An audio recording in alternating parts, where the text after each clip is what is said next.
not enough French. First pick is Shane Wright. He's a good second center. He's a great player. Center.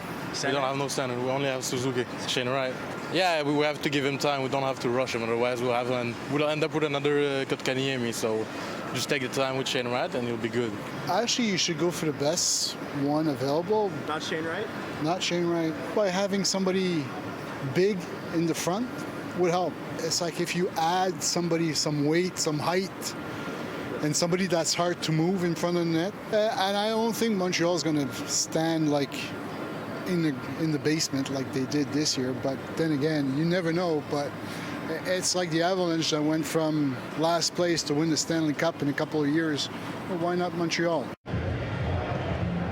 I'm live outside the Bell Center where a bunch of Habs fans are gathering here today for the first round of the NHL draft. And I'm joined here today by Sean Reynolds of Sportsnet and Dustin Alexander for the Habs Forum Podcast. Now, of course, this is a huge day. The Montreal Canadiens have the first overall pick.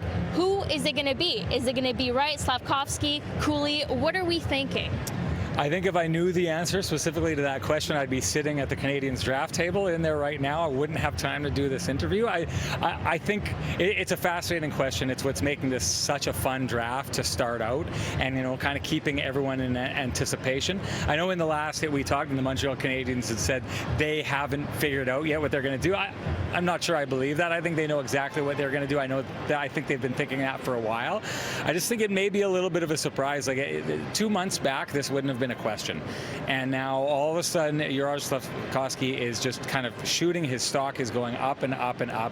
And it's funny, Dustin and I were just talking about it. It may come down to the position. And you're not supposed to draft like that. You're supposed to draft the best player available. But when it's this close, sometimes maybe you take a look, if you're the Montreal Canadiens, think, do we need more help down the middle? Or do we need that, big giant guy on the wing who can kind of counter guys like Cole Caulfield, who's a smaller player, and Nick Suzuki, add that size with skill into your lineup.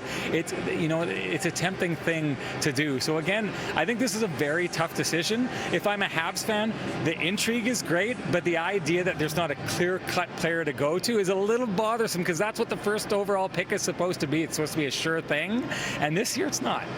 And that might make it a little bit more exciting or not, depending. We spoke to a bunch of fans earlier that seem to be favoring Wright.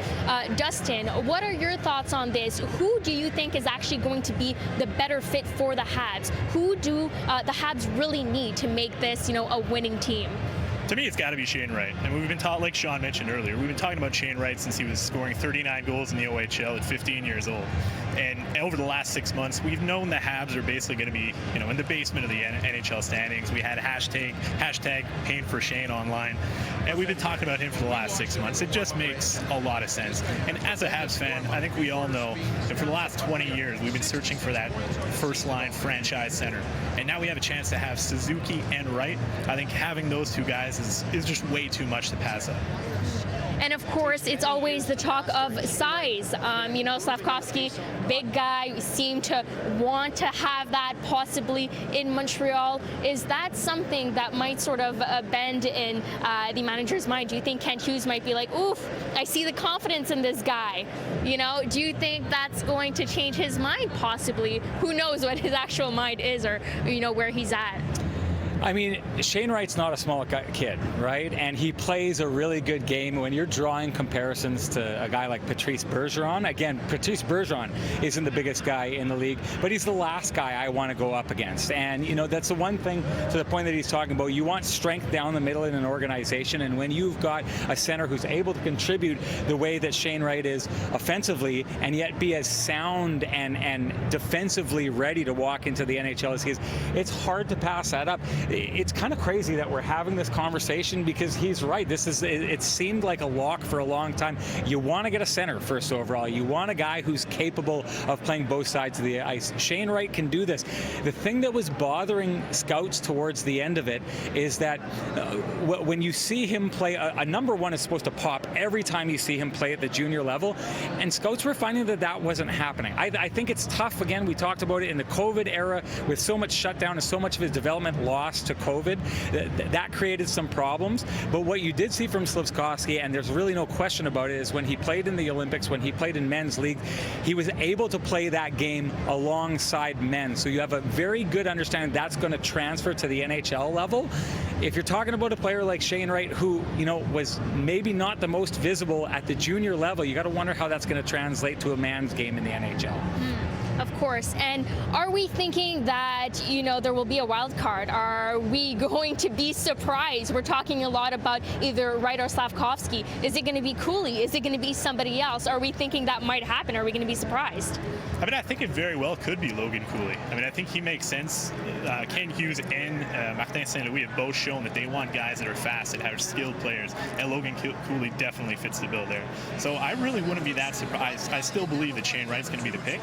But honestly, Logan Cooley, I wouldn't be surprised whatsoever if he was the pick. And of course, a lot of people are here today. A big party. It is going to be at 7 p.m. As I said, about 20 minutes away until we find out. We will possibly get some booze. We will possibly get some oohs and ahs. We're not too sure. But when we speak of the Habs, you know, of course, last year we were here chanting, hoping that, you know, the Habs would be hoisting the Stanley Cup. That didn't happen. And then, you know, they had a pretty rough season. What do the Habs need to win?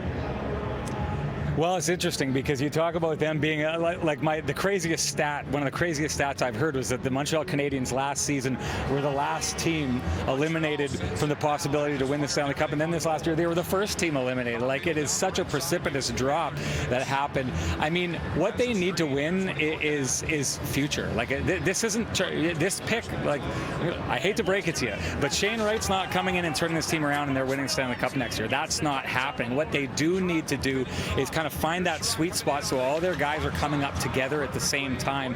So it's why this is important, because I think they've got really great pieces in Suzuki and Caulfield, and I think the fact that we saw them succeed in the playoffs the way that we saw them succeed a couple of years ago, they already have something that is special here to build around. They've got that nucleus. This is just an opportunity to kind of hammer home that nucleus. So, I mean, that's one of the other angles that you got to think of, is when you see the way that Shane Wright plays or Juraj Slafkovsky plays, you got to wonder how it's going to fit in with those guys, because the Canadiens know that they want Caulfield and Suzuki to be part of their success for a long time, and because they've shown they can do it, I think there's something there. So that's kind of the final piece of the puzzle here, is you know what you have here. You want to see how those guys fit with the guy that you're going to take off the board. It's just another layer that the scouts have to figure out.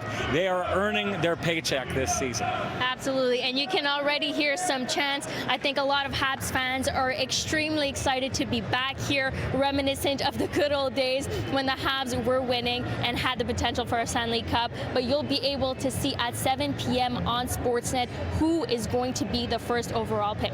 In Montreal, Brittany Henriques, City News. Next